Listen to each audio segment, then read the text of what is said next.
Surxondaryo viloyatida soliq xizmati organlari hamda majburiy ijro byurosi bilan hamkorlikda olib borilayotgan tadbirlar natijasida joriy yilning o'tgan davrida qarzdor korxonalardan 276,3 milliard so'm soliq qarzi undirilib, davlat byudjetiga yo'naltirildi.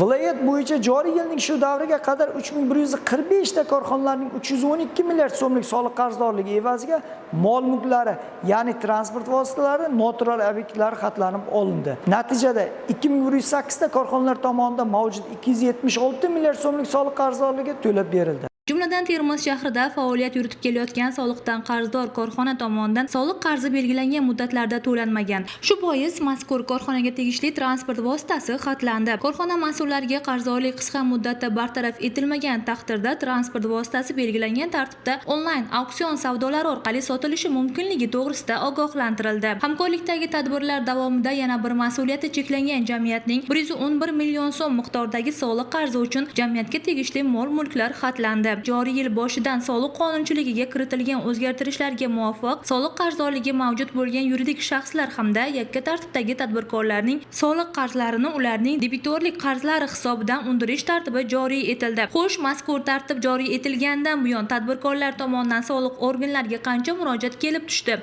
Surxondaryo viloyat soliq xizmati organlariga soliq qarzdorligi mavjud korxonalarning soliq qarzlarini debitorlar qarzi hisobidan undirish bo'yicha 316 ta murojaatlar kelib tushdi. 168 tasi ijobiy hal etilib, belgilangan tartibda soliq qarzdorligi undirildi. Unutmang, soliqlarni o'z vaqtida to'lash qonun talabi. Aks holda soliq qarzdorligini undirish bo'yicha qonunchilikda belgilangan majburiy ijro choralari qo'llaniladi.